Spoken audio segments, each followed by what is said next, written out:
ರಾಜ್ಯದ ನೂತನ ಮುಖ್ಯಮಂತ್ರಿಯಾಗಿ ಡಿಕೆ ಶಿವಕುಮಾರ್ ಪ್ರಮಾಣ ವಚನ ಸ್ವೀಕಾರ ಮಾಡಿದರು. ಡಿಕೆ ಶಿವಕುಮಾರ್ ಜೊತೆ 13 ಜನ ಶಾಸಕರು ಕೂಡ ಸಚಿವರಾಗಿ ಪದಗ್ರಹಣ ಸ್ವೀಕರಿಸಿದ್ದಾರೆ.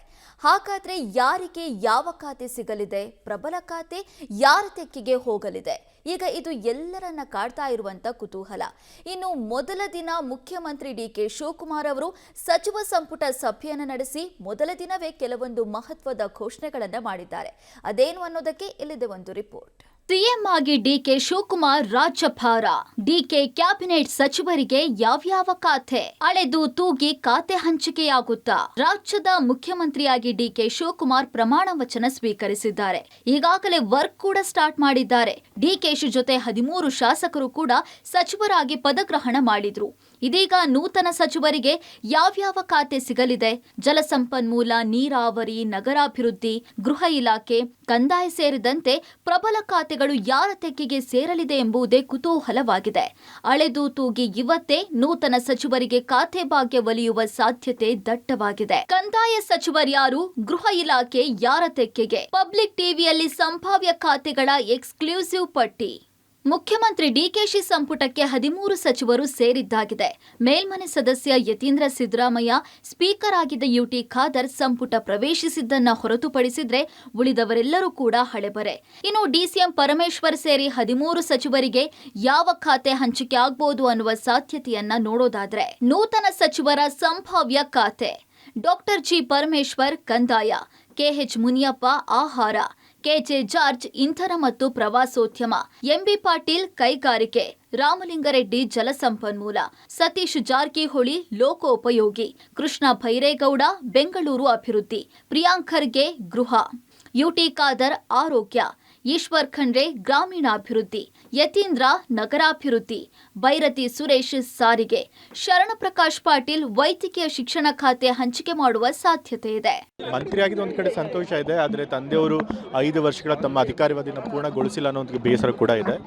ಬಟ್ ವರಿಷ್ಠರ ತೀರ್ಮಾನ ನಾವೆಲ್ಲ ತಲೆಬಾಗಲೇಬೇಕು. ಸೊ ಹಾಗಾಗಿ ನಮಗೂ ಒಂದು ಅವಕಾಶ ಕೊಟ್ಟಿದ್ದಾರೆ ಈಗ. ಸೊ ಇದೊಂದು ದೊಡ್ಡ ಜವಾಬ್ದಾರಿಯಾದಂಥ ಸ್ಥಾನ. ತಂದೆಯವರಂತೆ ನಾನು ಕೂಡ ಕೆಲಸ ಮಾಡಬೇಕು ಅಂತ ಬಯಸ್ತಿರ್ತಾರೆ ಜನ. ಸೊ ಹಾಗಾಗಿ ಅವರ ನಿರೀಕ್ಷೆಗೆ ತಕ್ಕನ ಕೆಲಸ ಮಾಡಬೇಕಾದಂಥ ಒಂದು ದೊಡ್ಡ ಜವಾಬ್ದಾರಿ. ನಾನು ಯಾವುದೇ ಖಾತೆಗೂ ಬೇಡಿಕೆ ಇಟ್ಟಿಲ್ಲ. ಸೊ ನಮ್ಮ ವರಿಷ್ಠರು ಯಾವ ಖಾತೆ ಕೊಟ್ಟರು ಅದನ್ನು ಖುಷಿಯಿಂದ ನಿಭಾಯಿಸ್ತಾರೆ.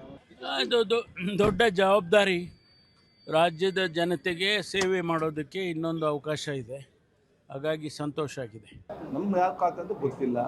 ಪ್ರತಿಯೊಂದು ಖಾತೆ ಕೂಡ ಮಹತ್ವದ ಖಾತೆ. ಅದ್ರಲ್ಲಿ ಸಣ್ಣ ಖಾತೆ ದೊಡ್ಡ ಖಾತೆ ಅಂತ ಏನು ಇರೋದಿಲ್ಲ. ಬಹುಶಃ ಪ್ರತಿಯೊಂದು ಖಾತೆಯನ್ನು ಕೂಡ ಈ ರಾಜ್ಯದ ಜನತೆಗೆ ನಮಗೆ ಬೇಕಾದಷ್ಟು ಕೆಲಸ ಕಾರ್ಯಗಳನ್ನು ಮಾಡ್ಬೋದು. ನಮಗೆ ಅವಕಾಶ ಸಿಕ್ಕಿದೆ. ಅದಕ್ಕೆ ನಾನು ಪಕ್ಷ, ನಮ್ಮ ಕಲಬುರಗಿ ಜನತೆ ಹಾಗೂ ಚಿತ್ತಾಪುರ ಜನತೆಗೆ ಧನ್ಯವಾದ ಹೇಳಿದೆ.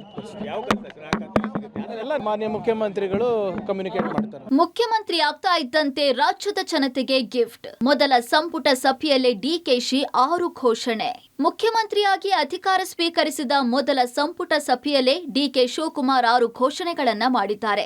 ರಾಜ್ಯದಲ್ಲಿ ಯುವ ಯುಗ ಹೊಸ ಬೆಳಕು ಮೂಡಿಸುವ ಕೆಲಸ ಮಾಡ್ತೀವಿ. ಚಿಕ್ಕ ವಯಸ್ಸಿನಲ್ಲೇ ಅಧಿಕಾರ ನೋಡಿದ್ದೇನೆ. ತಿಹಾರ್ ಜೈಲಿಗೆ ಹೋಗಿದ್ರು ಎದೆಗುಂದಿಲ್ಲ, ಆತ್ಮವಿಶ್ವಾಸ ಕುಗ್ಗಿಲ್ಲ. ನಾಡಿನ ಜನ ಕಾರ್ಯಕರ್ತರು ಕೊಟ್ಟ ಕೆಲಸ ಇದು. ಸ್ವಲ್ಪ ಲೇಟ್ ಆಯಿತು. ಸಿದ್ದರಾಮಯ್ಯ ಕೂಡ ಹೈಕಮಾಂಡ್ಗೆ ಕೊಟ್ಟ ಮಾತು ಉಳಿಸಿಕೊಳ್ತೀನಿ ಅಂದಿದ್ರು. ಅದರಂತೆ ತೆರವು ಮಾಡಿಕೊಟ್ಟಿದ್ದಾರೆ. ಹೈಕಮಾಂಡ್ ಜವಾಬ್ದಾರಿ ವಹಿಸಿದೆ.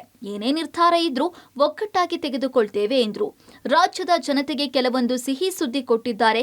ಅದೇನಂತ ನೋಡೋದಾದ್ರೆ, ಸಿಎಂ ಡಿಕೆ ಘೋಷಣೆ: ಪಿಜಿವರೆಗೂ ಎಲ್ಲ ವಿದ್ಯಾರ್ಥಿಗಳಿಗೂ ಫ್ರೀ ಬಸ್ ಪಾಸ್, 56,000 ಸರ್ಕಾರಿ ಉದ್ಯೋಗ ನೇಮಕಾತಿ, ಖಾಸಗಿ ಉದ್ಯೋಗಾಕಾಂಕ್ಷಿಗಳ ನೆರವಿಗೆ ಉದ್ಯೋಗ ವಿನಿಮಯ ಕೇಂದ್ರ ಸ್ಥಾಪನೆ, ಕನ್ನಡಿಗರಿಗೆ ಮೀಸಲಾತಿ ಶೇಕಡಾವಾರು ಬಗ್ಗೆ ನಿರ್ಧರಿಸಲಾಗುತ್ತೆ, ನಿರುದ್ಯೋಗ ಸಮಸ್ಯೆ ನಿವಾರಣೆಗೆ 3 ಜನ ಸಚಿವರ ಸಮಿತಿ, 10,000 ಭಾರತ್ ಜೋಡೋ ಯುವ ಸಂಘಗಳ ಸ್ಥಾಪನೆ, ಪ್ರತಿ ಗ್ರಾಮ ಪಂಚಾಯಿತಿಯಲ್ಲೂ ಭಾರತ್ ಜೋಡೋ ಯುವ ಕ್ಲಬ್ಗೆ 10 ಲಕ್ಷ ರೂಪಾಯಿ, ರಾಜ್ಯಾದ್ಯಂತ ಓಸಿ ಸಿಸಿ ಸಮಸ್ಯೆ ಶೀಘ್ರ ಪರಿಹಾರ, ರಾಜ್ಯಾದ್ಯಂತ 2,500 ಚದರ ಅಡಿವರೆಗೂ ಮನೆಗಳಿಗೆ ಒನ್ ಟೈಮ್ ಓಸಿ ವಿನಾಯಿತಿ, ಬಿ ಖಾತಾ ಟು ಎ ಖಾತಾ ಇಡೀ ರಾಜ್ಯಕ್ಕೆ ವಿಸ್ತರಣೆಗೆ ತೀರ್ಮಾನ, ಬೆಂಗಳೂರು ನಗರ ರಸ್ತೆ ಅಭಿವೃದ್ಧಿಗೆ ಡಾಂಬರೀಕರಣಕ್ಕೆ 2,000 ಕೋಟಿ ಮೀಸಲಿಡುವ ಬಗ್ಗೆ ಘೋಷಣೆಯನ್ನ ಮಾಡಿದ್ರು.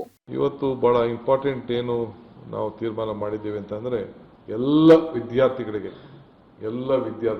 ಯಾರೇ ಆಗಿರಲಿ ವಿದ್ಯಾರ್ಥಿಗಳು, ಸೊ ಕಾಲೇಜಿವರೆಗೂ ಕೂಡ ಯಾರ್ಯಾರು ವಿದ್ಯಾರ್ಥಿ, ಕಾಲೇಜ್ ಇರ್ಬೋದು, PG ಇರ್ಬೋದು, PUC ಇರ್ಬೋದು, SSLC ಇರ್ಬೋದು, ಎಲ್ಲ ಪಾಸ್ಗಳನ್ನು ಏನು ನಾವು ಕೊಡ್ತಾ ಇದ್ದೇವೆ ಅದಕ್ಕೆ ಯಾರಿಗೂ ಕೂಡ ಚಾರ್ಜ್ ಮಾಡದೆ ಫ್ರೀಯಾಗೆ ವಿದ್ಯಾರ್ಥಿಗಳಿಗೆ ಫ್ರೀ ಬಸ್ ಪಾಸನ್ನು ಕೊಡ್ತೇವೆ. ಸರ್ಕಾರ ಈಗಾಗಲೇ 56,000 ಉದ್ಯೋಗ ಕೊಡ್ತೀವಿ ಅಂತ ಅನೌನ್ಸ್ಮೆಂಟ್ ಮಾಡಿದ್ದೀವಿ. ಎಲ್ಲ ಡಿಪಾರ್ಟ್ಮೆಂಟ್ ಅವ್ರನ್ನೆಲ್ಲ ಕರೆದು ಪ್ರೋಸೆಸ್ ಯಾವ ರೀತಿ ಶುರು ಮಾಡ್ತೀರಾ, ಯಾವತ್ತು ನೀವು ನೋಟಿಫಿಕೇಶನ್ ಮಾಡ್ತೀರಾ ಅಂತೇಳಿ ಕ್ಯಾಲೆಂಡರ್ನ ನಿಮಗೆ ರಿಲೀಸ್ ಮಾಡ್ತೀನಿ. ಯಾಕೆಂದರೆ ಭಾಳ ಜನ ಸ್ಟೂಡೆಂಟ್ಸು ಎಕ್ಸ್ಪೆಕ್ಟ್ ಮಾಡ್ತಾ ಇದ್ದಾರೆ. ಇವತ್ತು ನಾವು ಏನು ಯೋಚನೆ ಮಾಡಿದ್ದೇವೆ ಅಂತ ಅಂದರೆ ಒಂದು ದೊಡ್ಡ ತೀರ್ಮಾನವನ್ನು ಮಾಡಿದ್ದೇವೆ. ಒಂದು ಪ್ರೈವೇಟ್, ನಮ್ಮ ಸರ್ಕಾರನೇ ಪ್ರೈವೇಟಲ್ಲಿ ಯಾರು ಇಲ್ಲಿ ಉದ್ಯೋಗವನ್ನು ಹುಡುಕ್ತಾ ಇದ್ದಾರೆ ನಮ್ಮ ಯುವಕರಿಗೆ, ಅವ್ರಿಗೆ ಅನುಕೂಲ ಆಗಬೇಕು. ಸೊ ಅದಕ್ಕೆ ಹಿಂದೆ ಎಲ್ಲ ಗೌರ್ಮೆಂಟಲ್ಲಿ ಒಂದು ಎಂಪ್ಲಾಯ್ಮೆಂಟ್ ಎಕ್ಸ್ಚೇಂಜ್ ಅಂತಿತ್ತು, ಮುಂದಕ್ಕೆ ಪ್ರೈವೇಟ್ ಎಂಪ್ಲಾಯ್ಮೆಂಟ್ ಎಕ್ಸ್ಚೇಂಜ್. ಒಟ್ಟಾರೆ ಸಿಎಂ ಆದ ಮೊದಲ ದಿನವೇ ಡಿಕೆ ಶಿವಕುಮಾರ್ ಭರ್ಜರಿ ಘೋಷಣೆಗಳನ್ನ ಮಾಡಿದ್ರು. ರಾಜ್ಯದ ಜನತೆಗಂತೂ ಸಿಹಿ ಸುದ್ದಿ ಸಿಕ್ಕಿದೆ. News desk, public TV.